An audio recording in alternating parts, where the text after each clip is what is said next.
Good morning, students. Welcome to our online study channel, Sai Sainer Institute of Education. I am Vicky Vishal. I am your science teacher. Students, in this video, we will study about Biology Chapter 1 for class 10th, and the topic is respiration. Students, जैसा कि आप screen पर देख रहे हैं, आज हम लोग बायोलॉजी का चैप्टर 1 का पार्ट 2 जिसका टॉपिक है रेस्पिरेशन वो पढ़ेंगे। In previous video we have studied that digested food is assimilated into the body of living organism. पिछले वीडियो में हमने nutrition, mode of nutrition, human digestive system के बारे में पढ़ाया और पिछले वीडियो में मैंने ये भी बताया कि कैसे फूड जो है वो पचकर हमारे शरीर में मिल जाते हैं, एसिमिलेट हो जाते हैं। The assimilated food is used mainly for two purpose. तो पचे हुए जो भोजन हैं वो हमारे शरीर में मेनली दो पर्पस के लिए जो है वो प्रयोग में आते हैं। कौन कौन से हैं वो पर्पस? तो it is used as a fuel to get energy for various life process. Various life process को फंक्शन करने के लिए, काम करने के लिए जो लाइफ प्रोसेस होता है हमारे शरीर के अंदर, उसमें भोजन जो है वो ईंधन का काम करता है, फ्यूल का काम करता है, एनर्जी प्रदान करने के लिए। It is used as a material for the growth and repair of the body. और एक मटेरियल, एक पदार्थ का काम करता है किसके लिए? तो ग्रोथ और हमारे बॉडी को रिपेयर करने के लिए। जैसे मान लीजिए कि बॉडी में जो है वो कहीं क्रैक आ गया तो उसको रिपेयर करने का काम कौन करता है? तो वो भोजन करता है। Now we will describe how energy is released from the food. तो आज हम इस वीडियो में पढ़ेंगे कि एनर्जी जो है वो भोजन से कैसे रिलीज होता है, कैसे जो है वो रिलीज करता है वो भोजन से। Most living things need oxygen to obtain energy from food. अधिकतर जो लिविंग थिंग्स है वो अपने एनर्जी को ऑब्टेन करने के लिए, भोजन से ऑब्टेन करने के लिए किसकी आवश्यकता होती है उनको? तो ऑक्सीजन की आवश्यकता होती है। This oxygen reacts with the food molecules present in the body cells. और यही ऑक्सीजन जो है वो फूड मॉलिक्यूल्स जो कि ग्लूकोज के फॉर्म में होता है उससे ये रिएक्ट करते हैं and burns them slowly to release energy. और धीरे धीरे करके जो है वो उसको बर्न करते हैं और बर्न करके जो है वो क्या करते हैं? तो एनर्जी को रिलीज करते हैं। Thus the energy release is stored in ATP molecules in the cell. और जो बर्न होने के बाद जो एनर्जी बचता है वो एटीपी के फॉर्म में, एटीपी आप क्लास 9th में भी पढ़े होंगे, एडेनोसिन ट्राइफॉस्फेट। तो ये जो ग्लूकोज जो एनर्जी जो है वो एटीपी के फॉर्म में जो है वो हमारे शरीर में स्टोर हो जाता है, एटीपी मॉलिक्यूल्स के रूप में। ओके स्टूडेंट्स, तो जो हमारा इस वीडियो का मेन टॉपिक था वो हम स्टार्ट करते हैं कि रेस्पिरेशन जो है वो क्या है। The process of releasing energy from food is called respiration. एक ऐसा प्रक्रिया जिससे एनर्जी जो है वो भोजन से ऑब्टेन रिलीज होता है, ऑब्टेन किया जाता है, उस प्रक्रिया को जो हम रेस्पिरेशन कहते हैं। This process involves taking in oxygen into the cell. इस प्रोसेस में क्या होता है? तो हम ऑक्सीजन को जो है वो लेते हैं, using it for energy release. और उस ऑक्सीजन का जो है प्रयोग जो है एनर्जी रिलीज के लिए होता है। And then eliminating the waste products as CO2 and water from the body. और जो बाकी जो वेस्ट प्रोडक्ट्स बच गए, जब एनर्जी रिलीज होता है तो CO2 और वाटर जो है वो वेस्ट प्रोडक्ट के रूप में निकलते हैं, तो वो फिर जो है वो हमारे शरीर से एलिमिनेट हो जाते हैं, बाहर आ जाते हैं। तो आइए हम इक्वेशन देखते हैं कि रेस्पिरेशन में इक्वेशन होता कैसे है। The equation shows the process of respiration. Food plus oxygen, ये फूड जो है जब ऑक्सीजन के साथ जब रिएक्ट करता है तो CO2 कार्बन डाइऑक्साइड बाहर आता है, वाटर बाहर आता है एंड एनर्जी बाहर आता है, एनर्जी। ओके स्टूडेंट्स, तो ये था इक्वेशन रेस्पिरेशन का। आप लोग जो है अच्छे से समझ गए होंगे रेस्पिरेशन क्या होता है। अगर नहीं समझ में आया तो एक बार देखिए, 2 बार देखिए, वीडियो को जो है आप बार बार देखिए। Okay students, the process of respiration which release energy takes place inside the cell of the body, so it is also known as cellular respiration. जो रेस्पिरेशन जो है, जो प्रोसेस जो हमारे बॉडी के अंदर चलता है, हमारे शरीर के अंदर चलता है, इसलिए इस रेस्पिरेशन को जो है हम सेलुलर रेस्पिरेशन कहते हैं।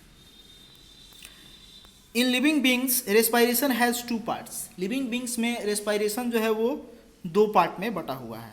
कौन कौन से हैं?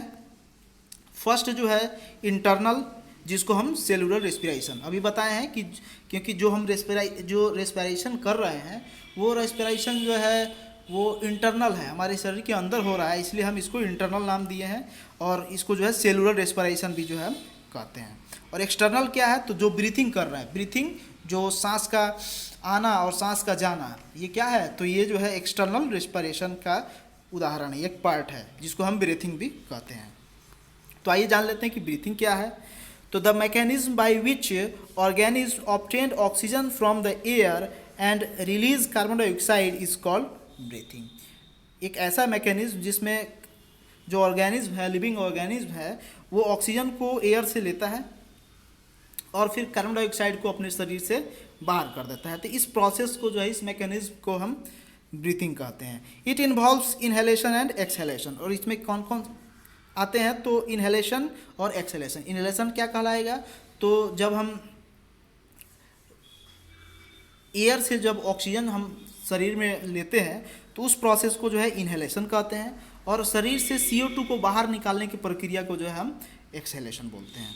ओके स्टूडेंट्स, तो आइए हम नेक्स्ट टॉपिक है जो है differences between respiration and breathing.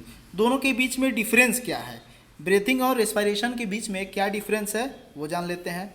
Breathing और रेस्पिरेशन, तो फर्स्ट है ब्रीथिंग का पहला कि it is physical process. Breathing क्या है? तो ये फिजिकल प्रोसेस है। रेस्पिरेशन क्या है? तो it is biochemical process. Second breathing क्या है?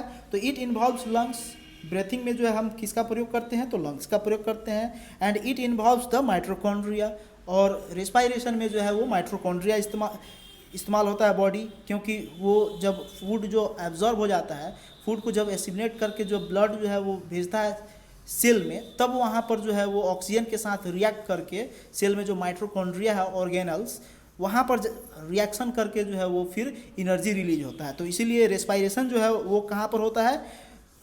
वो होता है माइट्रोकॉन्ड्रिया में, सेल के माइट्रोकॉन्ड्रिया में, और ब्रीथिंग जो है वो होता है लंग्स में। ओके स्टूडेंट्स, तो आप लोगों को समझ में आ गया होगा अच्छे से। अब तीसरा जो है वो है it is the process of inhaling and exhaling. अभी बताए हैं जस्ट ऊपर कि ब्रीथिंग क्या है, तो एक्सहेलिंग और इनहेलिंग प्रोसेस जो है इसके अंतर्गत होता है। और रेस्पिरेशन में क्या होता है? तो it is the process of taking in oxygen. इसमें हमारे शरीर में ऑक्सीजन जाता है और उस ऑक्सीजन का जो है वो एनर्जी रिलीज करने में जो है इस्तेमाल होता है। इसी प्रोसेस को जो हम रेस्पिरेशन भी कहते हैं। तो ये दोनों के बीच में डिफरेंस था, तो आप समझ गए होंगे। अब नेक्स्ट टॉपिक है टाइप्स ऑफ रेस्पिरेशन। रेस्पिरेशन जो है वो कितने प्रकार के होते हैं? There are 2 types of respiration. Respiration जो है वो मेनली 2 प्रकार के हैं। एक है एरोबिक रेस्पिरेशन, दूसरा है एनएरोबिक रेस्पिरेशन। तो एरोबिक क्या है वो जान लेते हैं। Aerobic respiration, the respiration which uses oxygen is called aerobic respiration.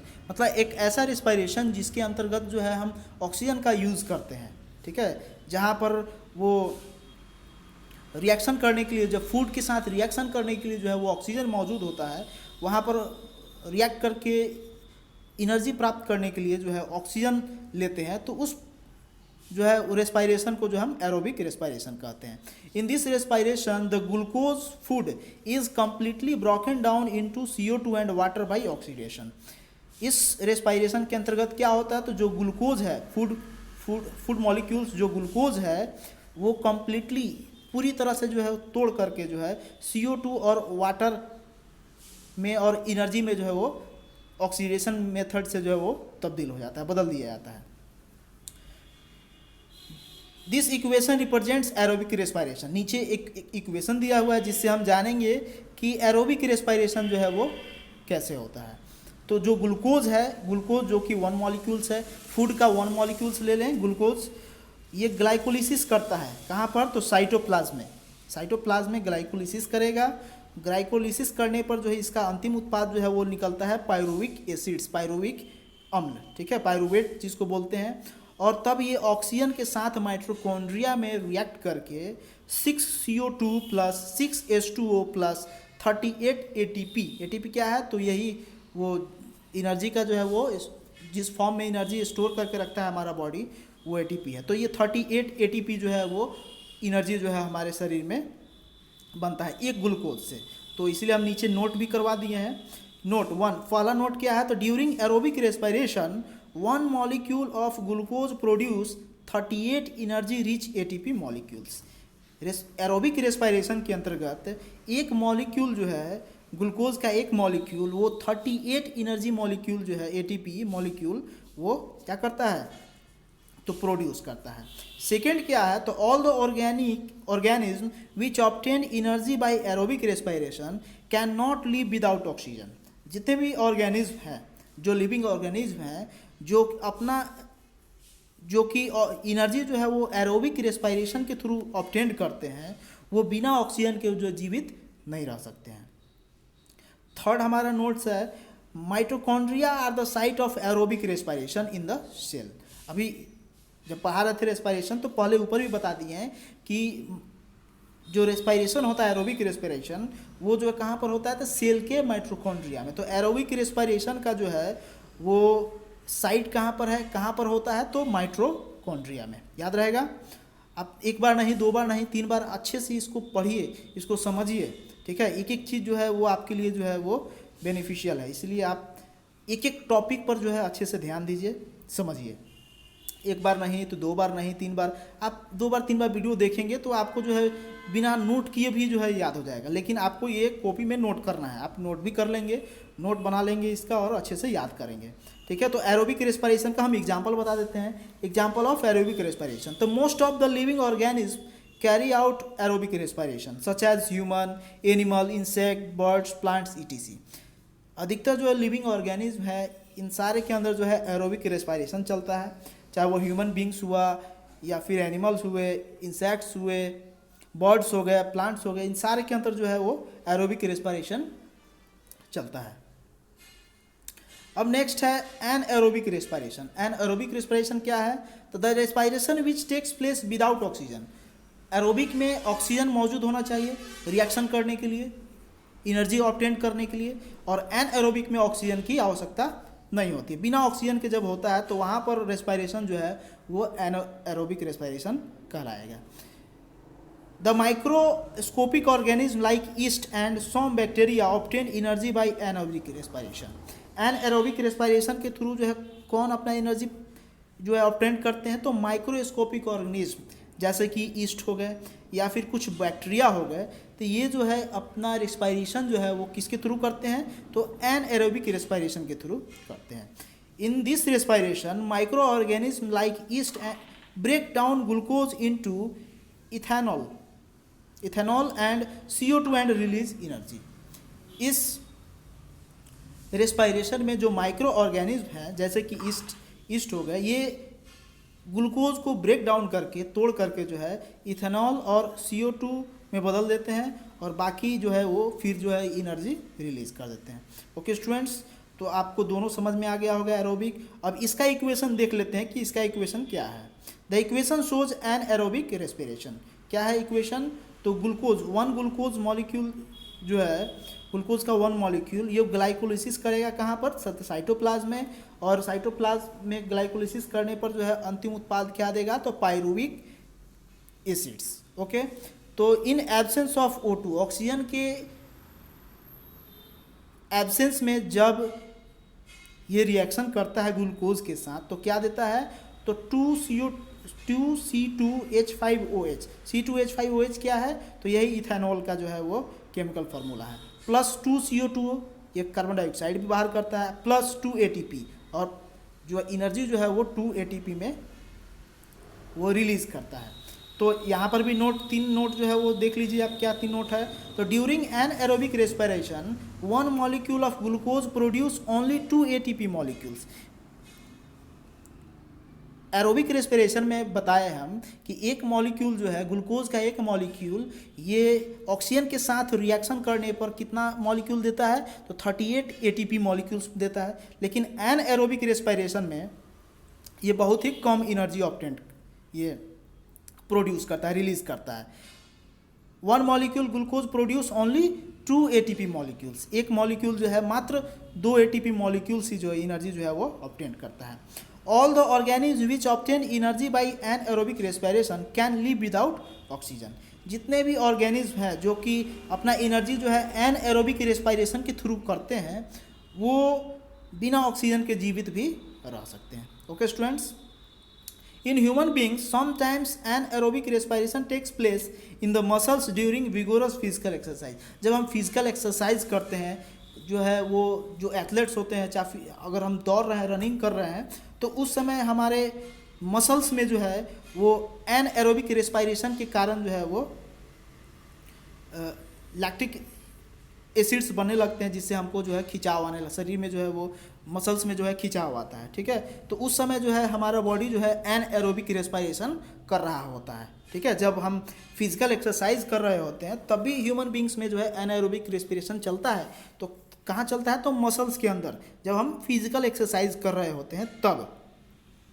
अब आइए एरोबिक रेस्पिरेशन और एनाएरोबिक रेस्पिरेशन के बीच में जो है डिफरेंस जान लेते हैं कि दोनों के बीच में डिफरेंस क्या है। एरोबिक रेस्पिरेशन और एनाएरोबिक रेस्पिरेशन अच्छे से समझिएगा। एरोबिक रेस्पिरेशन में क्या होता है? तो it takes place in the presence of oxygen. Aerobic respiration क्या है? तो ये जो है ऑक्सीजन के प्रेजेंस में जो है वो काम करता है। और एनाएरोबिक रेस्पिरेशन क्या है? तो इसमें ऑक्सीजन की आवश्यकता नहीं होती है। सेकेंड क्या है? तो एरोबिक रेस्पिरेशन का सेकेंड क्या है? तो complete break down of food occurs in aerobic respiration. इसमें जो है भोजन का कंप्लीट ब्रेकडाउन, पूर्ण रूप से जो है इसको तोड़ करके जो है एनर्जी ऑब्टेन कर देता है एरोबिक रेस्पिरेशन में। और एनाएरोबिक रेस्पिरेशन का सेकेंड नंबर में क्या है? तो partial breakdown of food occurs in anaerobic respiration. Anaerobic respiration में जो है वो पार्शियल ब्रेकडाउन होता है फूड का। थर्ड क्या है? The end product are CO2 and water. इसका एंड प्रोडक्ट क्या है? एरोबिक का एंड प्रोडक्ट क्या है? तो CO2 और वाटर। एरोबिक का एंड प्रोडक्ट जो है वो निकलता क्या है? तो CO2 और वाटर निकलता है। और एनाएरोबिक में क्या होता है? तो इसका एंड प्रोडक्ट जो है वो इथेनॉल और CO2 कहाँ पर होगा? तो इन ईस्ट प्लांट। जब ईस्ट में जो है वो इथेनॉल और CO2 बाहर आएगा प्लांट वाले में, और एनिमल्स वाले में, एनिमल्स मसल में, चाहे ह्यूमन हो चाहे एनिमल्स हो, तो उसमें जो है एंड प्रोडक्ट क्या निकलता है? तो वो निकलता है लैक्टिक एसिड। इसी लैक्टिक एसिड जब निकलता है लैक्टिक एसिड, इसीलिए हमारे पाँव में जब तेज़ दौड़ते हैं, रन करते हैं, तो कभी कभी पाँव में जब क्रैम्प्स आ जाते हैं, जो खिंचाव आ जाता है जिससे दर्द करने लगता है, तो इसी लैक्टिक एसिड बनने के कारण जो है जब हम दौड़ते हैं तब हमारा मसल्स के अंदर जो है एनाएरोबिक रेस्पिरेशन काम कर रहा होता है, जिसके थ्रू जो है वो लैक्टिक एसिड प्रोड्यूस होता है और फिर क्रैम्प्स आ जाते हैं। Okay students, next fourth topic क्या है एरोबिक रेस्पिरेशन का? तो aerobic respiration produces A considerable amount of energy. ये जो है वो पर्याप्त मात्रा में जो है वो एनर्जी प्रदान करते हैं। और एनाएरोबिक रेस्पिरेशन जो है much less energy is produce in anaerobic respiration. काफ़ी कम मात्रा में रिएक्शन आप देखे ही हैं कि वन जो है वो ग्लूकोज मॉलिक्यूल कितना ATP ये प्रोड्यूस करता है एनाएरोबिक रेस्पिरेशन में और एरोबिक रेस्पिरेशन में। ओके स्टूडेंट्स, आई थिंक आप अच्छे से समझ गए होंगे। अब आइए, अब जो है वो हम पढ़ने जा रहे हैं वो है क्या? तो ये है हमारा respiratory system, human respiratory system. ये देखिए, ये फिगर है, तो आप पिक्चर में आप देख सकते हैं कि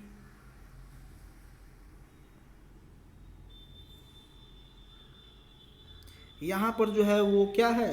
तो बोनी प्लेट दिया हुआ है। यहाँ पर जो है नोज है, ये नॉस्ट्रिल्स है, ये माउथ कैविटी है, ये लिरिंग्स है, ये ब्रोंकस है, ये लंग्स है, ये चेस्ट कैविटी है, नीचे जो है डायफ्राम है, यहाँ जो है लंग्स मौजूद है, यहाँ ब्रोंकायोलस मौजूद है, यहाँ एल्वियोली मौजूद है, ये भी ब्रोंकस है, ये ट्रैकिया है जिसको हम विंड पाइप भी कहते हैं, ये फायरिंग्स है, और ये जो है नजल पैसेज है। तो आप सारा जो है पिक्चर को अच्छे से ड्रॉ कर लेंगे, देख लीजिए कि कहाँ कहाँ क्या क्या मौजूद है। अब जो है इसके बारे में हम इसके फंक्शंस के बारे में पढ़ेंगे। इसके मेन क्या क्या फंक्शंस हैं जब रेस्पिरेशन करते हैं, जब हम रेस्पिरेशन कर रहे होते तो कौन कौन से हमारे रेस्पिरेटरी ऑर्गन्स उस समय काम करते हैं, किस प्रक्रिया से होकर के गुजरता है, तब जा कर के हमको एनर्जी मिलता है। ये चीज़ जो है हम पढ़ेंगे। ओके स्टूडेंट्स, तो आइए हम डिस्क्राइब करते हैं इसको।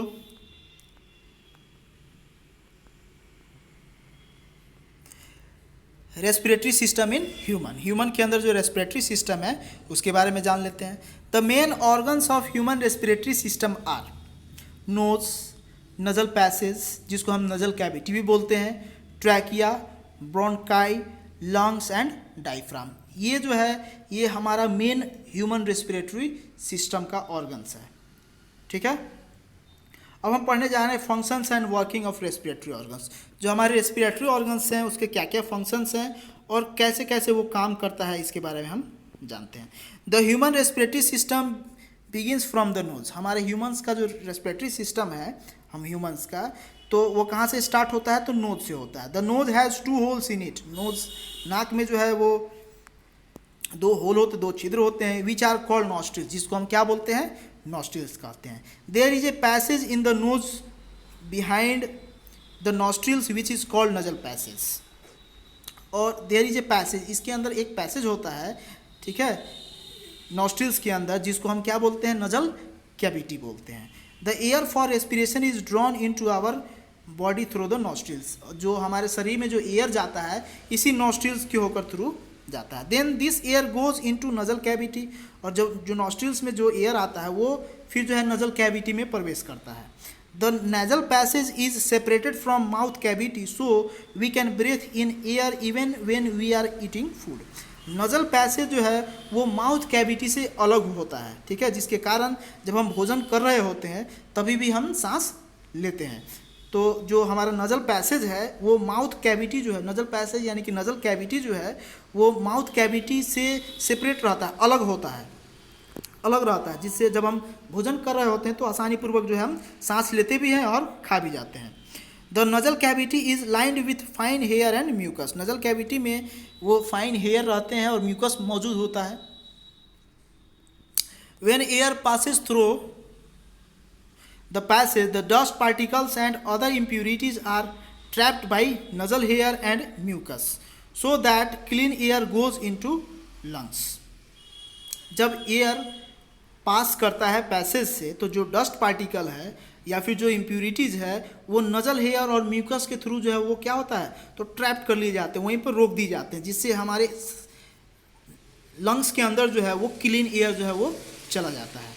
The part of throat between mouth and wind pipe is called firings. और हमारे गले के the part of throat between mouth and wind pipe यानी कि ट्रैकिया। तो जो माउथ है और विंड पाइप के बीच का जो पार्ट होता है गले, ये थ्रोट में, उसको हम क्या बोलते हैं, तो फायरिंग्स। आपको पिक्चर में फायरिंग्स दिखाए हैं तो वो पिक्चर को अच्छे से ड्रॉ कर लीजिए, जिससे आपको आसानी पूर्वक जो है समझने में आसान होगा। From nasal cavity air enters into pharynx and then goes into the windpipe. Nasal cavity से होते हुए एयर जो है कहाँ पर जाता है, तो फायरिंग्स में जाता है, और फिर जो है वो फिर विंड पाइप में, जिसको हम ट्रैकिया कहते हैं, वहाँ पर एयर जो है वो चला जाता है। तो अभी जो है वो गला में ही है, अभी तक जो है अभी गला तक पढ़े हैं, अभी और आगे पढ़ना है कि फिर जो है वो कैसे होकर फिर जाता है। The trachea runs down the neck and divides into 2 smaller tubes. Trachea जो है वो runs down the neck and divides into 2, नेक से नीचे की तरफ जाता है और फिर 2 स्मॉलर ट्यूब में जो है वो बढ़ जाता है। तो ट्रैकिया जो है 2 स्मॉलर ट्यूब में बढ़ जाते हैं, जिसको हम क्या बोलते हैं, तो ब्रोंकाई बोलते हैं। The 2 bronchi are connected to the 2 lungs. तो 2 ब्रोंकाई जो है वो हमारे 2 लंग्स से जो है क्या होते हैं, तो कनेक्ट होते हैं। The lungs lie down in the chest cavity which is separated from the abdominal cavity by muscular partition called diaphragm. जो लंग्स है हमारा वो चेस्ट कैविटी से सेपरेट, चेस्ट कैविटी के थ्रू चेस्ट कैविटी में रहता है, जो कि एब्डोमिनल कैविटी से अलग होता है। डायफ्राम जो है उसको अलग कर देता है। तो वो डायफ्राम से जो है मस्कुलर पोर्शन होता है जो कि डायफ्राम कहलाता है। The lungs are covered by 2 thin membrane called pleura. जो लंग्स है हमारा वो एक थिन मेम्ब्रेन से कवर रहता है, जिसको हम बोलते हैं pleura. Okay students, each bronchus divides to form large number of smaller tubes called bronchioles. जो ब्रोंकाई होता है हमारा, प्रत्येक ब्रोंकस जो है वो एक large number of smaller tubes में बटे होते हैं, जिसको हम ब्रोंकायोलस बोलते हैं, ठीक है। The smallest bronchioles have tiny air sacs at their end called alveoli. और छोटे छोटे जो है वो एयर सैक्स होते हैं ब्रोंकायोलस में, जिसको हम एल्व्यूली बोलते हैं, ठीक है। When we breathe in air, जब हम सांस लेते हैं, the diaphragms and the muscles contract due to which our chest cavity expands. जब हम सांस लेते हैं तो हमारा जो डायफ्राम है, जो कि एब्डोमिनल कैविटी को, जो कि चेस्ट कैविटी को एब्डोमिनल कैविटी से अलग कर रहा है, ठीक है। डायफ्राम आपको 9th क्लास में भी हम पढ़ाए हैं इसका, तो आप समझ आएंगे कि डायफ्राम किसके बारे में बोल रहे हैं। आप डायग्राम में भी देख लीजिएगा ऊपर कि डायफ्राम क्या होता है। तो वो जो है हमारे एब्डोमिनल कैविटी को और चेस्ट कैविटी को अलग करता है। तो जब हम सांस लेते हैं तो हमारा जो डायफ्राम है वो और रिब्स का जो मसल्स है वो कॉन्ट्रैक्ट करता है, जिससे हमारा चेस्ट कैविटी जो है ऊपर की तरफ उठता है। This expansion movement increase the volume. तो वो एक्सपेंशन जो है, जब हमारा चेस्ट जो है, चेस्ट कैविटी जब उठता है तो इससे जो हमारे चेस्ट का जो वॉल्यूम है वो बढ़ जाता है। Due to increase in volume the air pressure decreases inside the chest cavity. जैसे ही हमारे ये चेस्ट कैविटी जब उसका वॉल्यूम जब बढ़ता है तो जो एयर प्रेशर है चेस्ट कैविटी में वो क्या होता है, डिक्रीज कर जाता है। And the air from outside rushes into the lungs. और जो बाहर का एयर है जो कि रस करके जो है कहाँ चला जाता है, लंग्स के अंदर चला जाता है, through nostrils, trachea and bronchi. किसके माध्यम से, तो नॉस्ट्रिल्स के थ्रू, ट्रैकिया के थ्रू और ब्रोंकाई के through. Okay students, the oxygen of air diffuses out from the alveoli wall into the bloods. The oxygen is carried by blood to all parts of the body. As the blood passes through the tissue of body, the oxygen present in it diffuses into the cells. जो oxygen है वो alveoli जो blood को जो है वो क्या करता है, वो डिफ्यूज़ करता है। तो जब ऑक्सीजन जो है वो ब्लड तक पहुंचता है टिश्यू के माध्यम से होते, बॉडी के टिश्यू के माध्यम से होते हुए, तो वो सेल में जा करके जो है वो ऑक्सीजन जो है वो रिएक्ट करके जो है डिफ्यूज़ कर जाता है। This oxygen combines with the digested foods. जब डिफ्यूज़न होता है वहाँ पर तो जो डाइजेस्टेड फूड है जो कि मॉलिक्यूल्स के रूप में, जो कि ग्लूकोज के रूप में वहाँ मौजूद है, तो वहाँ पर जा कर के डाइजेस्टेड फूड के साथ जो है वो कंबाइन कर जाता है और फिर to release energy and produce CO2 as waste products. और तब जो है वो एनर्जी क्या करता है, वो रिलीज़ करता है और फिर जो है वो बाई प्रोडक्ट्स के रूप में, वेस्ट प्रोडक्ट्स के रूप में जो है वो CO2 बाहर कर देता है। This CO2 diffuses into the blood. और ये CO2 जो है फिर से कहाँ, तो ब्लड में जो है वो फिर डिफ्यूज़ कर जाते हैं, मिल जाते हैं। Blood carry CO2 back to the lungs where. Blood जो है वो CO2 को फिर से जो है लंग्स के पास ले आता है, लंग्स के पास ले आता है और लंग्स जो है फिर जो है एल्वियोली के पास ला करके जो है उसको मिला देता है। When we breathe out air, जब हम एयर को जो है जब हम अपने शरीर से बाहर करते हैं, diaphragm and muscles relax due to which our chest cavity contracts and become smaller. जब हम ब्रेथ आउट करते हैं तो जो एयर है वो डायफ्राम और जो हमारा डायफ्राम और मसल्स, चेस्ट का जो मसल्स है वो रिलैक्स स्थिति में आ जाता है, जिससे हमारा चेस्ट कैविटी जो है वो कॉन्ट्रैक्ट होकर जो है स्मॉलर हो जाता है। This contraction pushes out CO2 from alveoli of lungs into the trachea. और एल्वियोली जैसा ही ये कॉन्ट्रैक्शन होता है तो CO2 जो कि एल्वियोली के पास पहुंचा हुआ है लंग्स में, तो वो एल्वियोली से जो है वो सीधा ट्रैकिया के माध्यम से होते हुए नॉस्ट्रिल्स तक पहुंचता है and then out of the body into the air. और फिर जो है वो हमारे शरीर से बाहर हो जाता है। ओके स्टूडेंट्स, तो आप अच्छे से समझ गए होंगे कि कैसे कैसे जो है रिएक्शन हमारे शरीर में रेस्पिरेशन होता है। आप इसको जो अच्छे से पढ़ेंगे और इसको आप नोट्स बना लेंगे और एक बार नहीं, 2 बार नहीं, 3 बार, जितना बार आपको जब तक समझ में नहीं आता तब तक आप इसको वीडियो को जो है आराम से देखिए, पढ़िए और अपना ख्याल रखिए। Okay students, thank you.